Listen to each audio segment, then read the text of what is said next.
Hello everyone, Steve Lentz here with Discover Options. Welcome to this edition of the Market Reports. This is for Friday ending February 24th, getting ready for the open on Monday the 27th. Presented material is for educational purposes only and should not be construed as personalized financial advice. Past results are not necessarily indicative of future performance.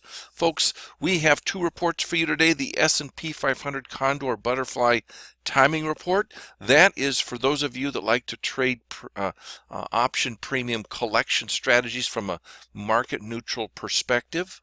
This helps you to time the entry of your condors and butters using technical analysis.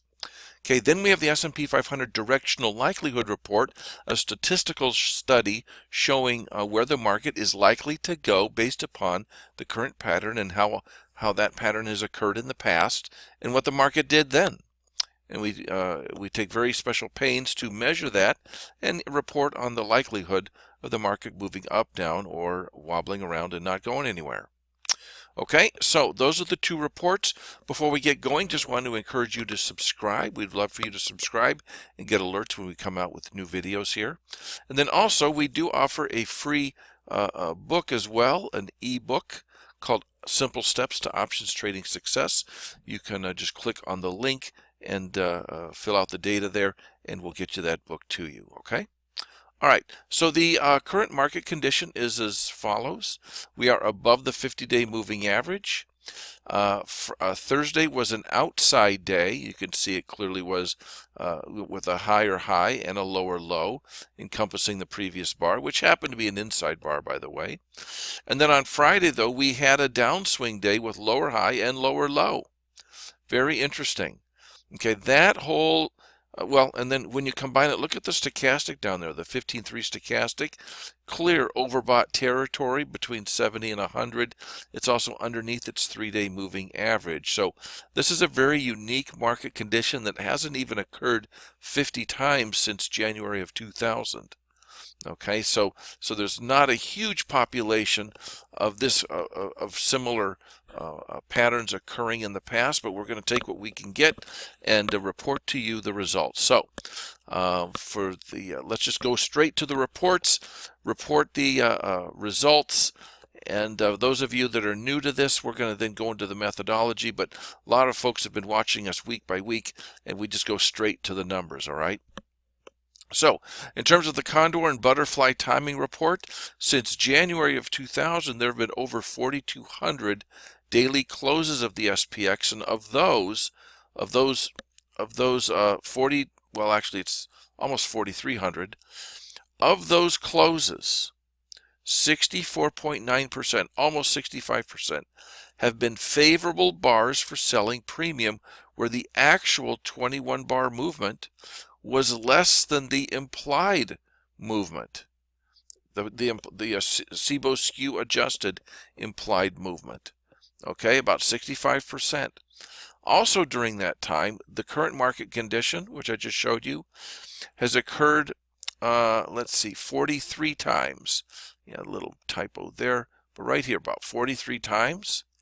Of those occurrences, 69.7 have been bars that have been similarly favorable for premium selling. This implies a premium selling edge of plus 4.8%.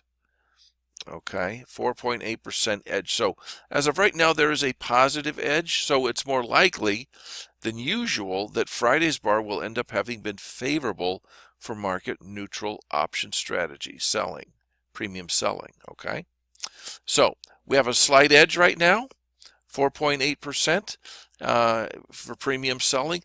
I mean, there's an inherent edge already in the SPX options. Already they're typically overvalued, but we want to trade with times when there is a further edge instead of a hindrance. Okay, so this is a period of time where it would appear that there is a further edge that's available. Now, the other report that we give you is the Market Likelihood Report, and this is where we measure price distribution as a baseline in, going back to January of 2000, and then we take our current market condition and we measure its price, the price distribution from that market condition.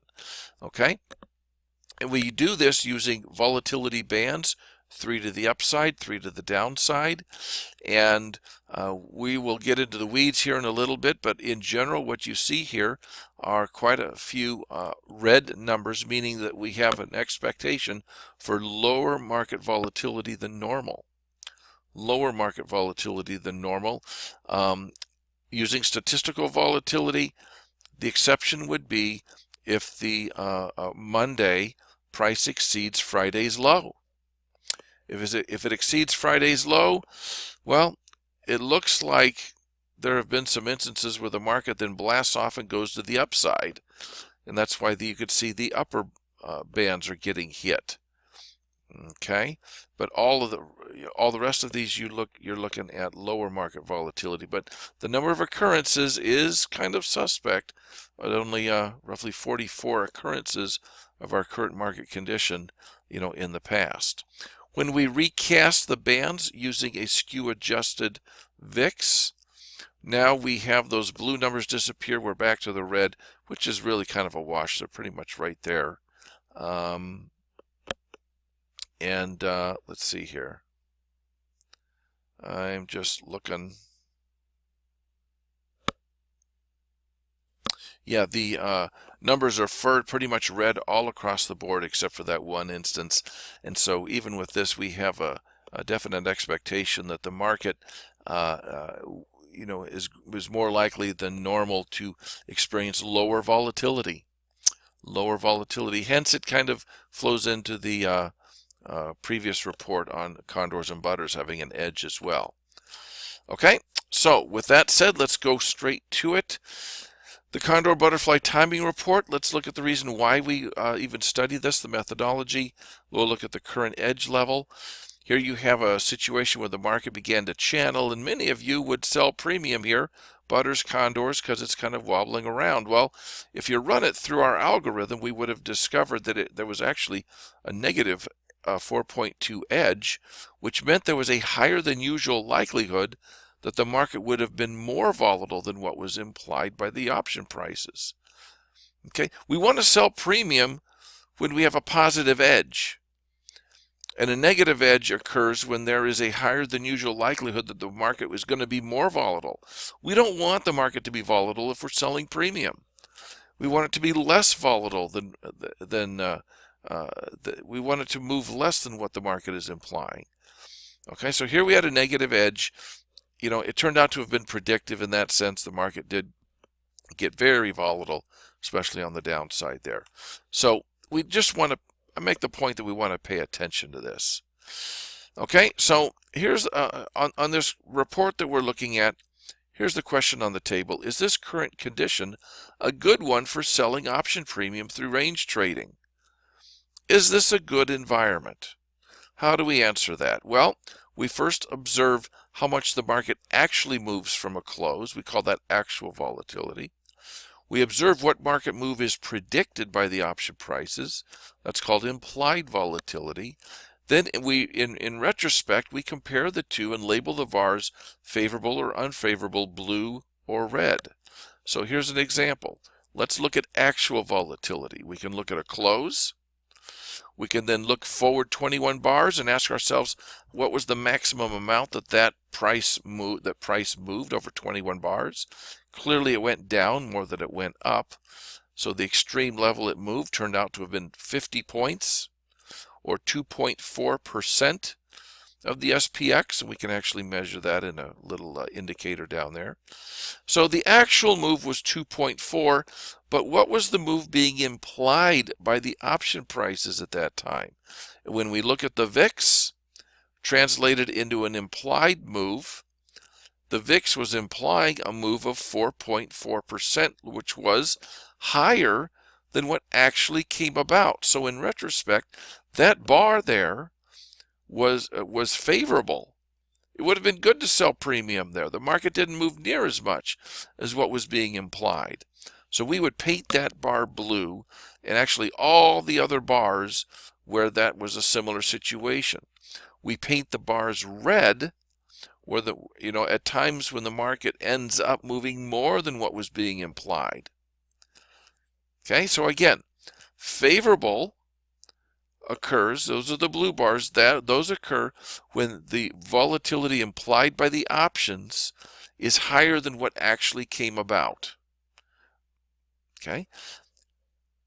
Bars are unfavorable when the market ended up moving more than what the options were implying.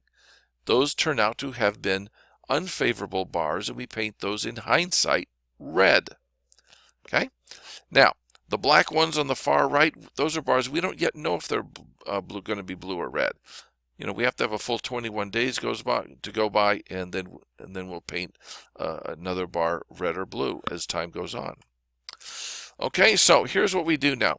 We ask ourselves historically what percentage of the bars are favorable, going all the way back to Jan of 2000. Get the baseline. Then we ask ourselves, of the bars that match our current market condition, all 44 of them or so, what percentage of those 44 were favorable? And if there's a big edge, well, we might, if there's a big difference, well, then we might have an edge. Here's how it works out for the long run. If you go back to Jan of 2000, look at every close and whether it was blue or red, you'll discover that 64.9% turned out to have been favorable bars for selling premium, where the implied was higher than what actually came about. Okay, now, so that's the baseline, 64.9. Now we go to our current market condition, which we know only occurred roughly 44 times in the past. Of those bars that match our current market condition, what percentage of those were historically favorable for selling premium? Turns out to have been 69.7%, which gives us a 4.8% positive edge, meaning there's a higher than usual likelihood that the market will be less volatile than what is implied by the option prices. So that's how we do that report. It's a lot of fun, and just kind of squeaking out an extra edge for putting these on, and also when you have a big negative edge, avoiding those periods of time as well. It's very important. Before we move on to the likelihood report, make sure you understand at OptionView we have a Discover Options curriculum for mentoring, one-on-one mentoring experience. It's awesome if you want to get to an advanced options trading level. Our mentors are professional traders. They come from the floor of the exchange. They're amazing, and they will help you get where you want to go in as quick a time as possible. Okay, we can help you if you're a futures options trader or ETF, stock, and index trader. Okay, the equity track would do just great for you. All right, and a whole bunch of stuff in between. So give us a call. We'd love to walk you through our curriculum and just explore whether or not we can meet the needs that you have for your options education and your training. All right, let's look at the market likelihood report. Using statistical volatility, here's the premise and the question. Since Jan of 2000, how often has this same market condition occurred, and what did the market do in terms of direction and volatility? So here's how we answer that. We look at the historical distribution of price since Jan of 2000. We then look at the price distribution after a specific condition developed, like our current market condition. What was the distribution then? And then we compare the two to see if there's an edge. Now, what in the world is price distribution? Here's what we do. Okay, we use volatility bands. We measure price distribution by observing how often price touches one standard deviation volatility bands that are placed from each bar's closing price. These are measured in 5, 10, and 15-day distances. Okay, we're measuring them one standard deviation from the close, and we're using a 20-day historical volatility number, like normally distributed. Here's an example of volatility bands. We have a close. Okay, we have a 10-day band up above, 10-day band down below. And the question on the table is price going to go up and hit the upper band, the lower band, or wobble in the middle and not touch either? And so what actually happened here is the price ended up hitting that upper band. And so for that particular close, we record that it hit the upper band. Now, let's go to this close over here. We have a 10-day band located above it, another 10-day band, a standard deviation away to the downside. What did price do? Let's see. Well, it tried to hit this lower band, failed to. It hit neither band, so close but no cigar.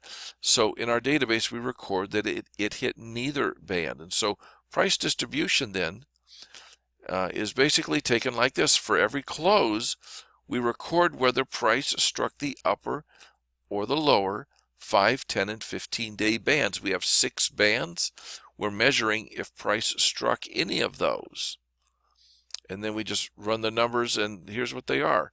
If you were to go back to Jan of 2000 and measure it through February 24th, 2017, okay, price struck the upper 5-day band 29.5% of the time, the upper 10-day band 23.2% of the time. You could just check these statistics out, how often price struck those bands. 4,282 occurrences. That's our baseline price distribution. Now, let's go and take a look at now the distribution after our specific condition developed. So we go and look at our condition, and we're going to measure the distribution 3 different ways. From the close right here, and then on Monday, if price goes above Friday's high, we want to know what the distribution is in that instance. And then if price goes down below the Friday's low. 2 entirely different behaviors. We're interested to know what the distribution is between those. And then also, of course, at the close. So here is just the standard at the close report. Okay, this is the baseline. Okay, this condition that we have developed 44 times.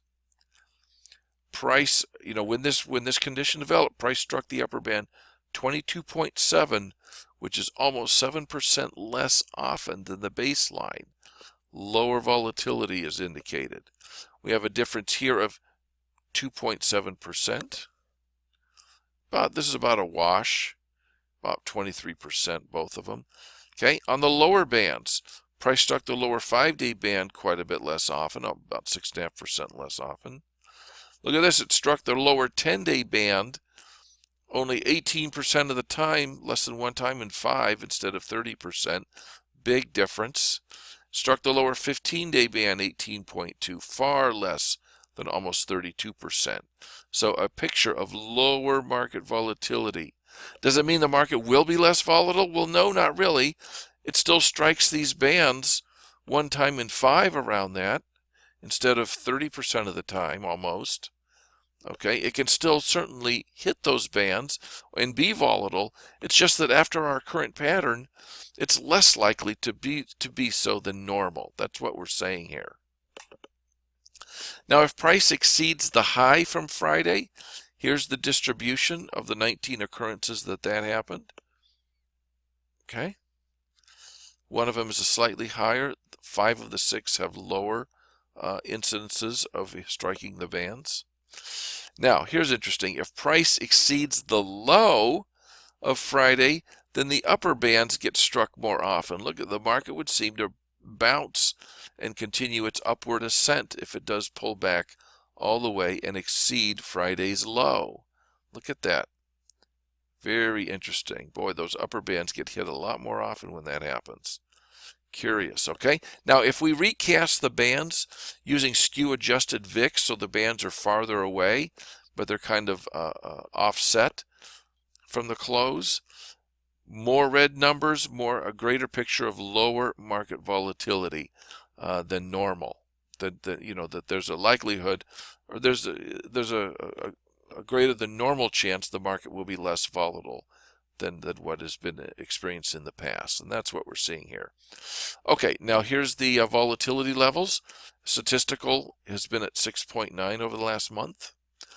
The skew-adjusted upside VIX is at 9.3. The downside VIX is at 13.7. Let's take that 13.7.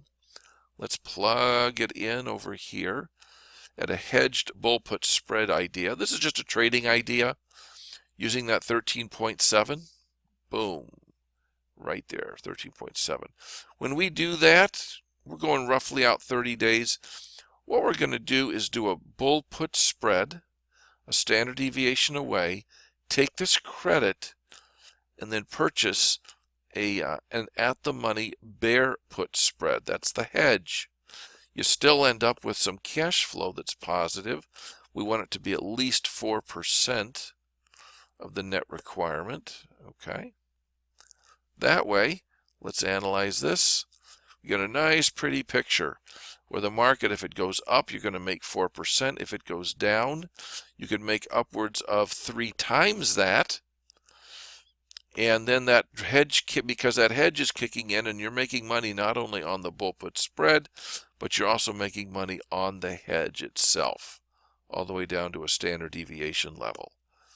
Okay, makes for a great profit picture as well in our price chart.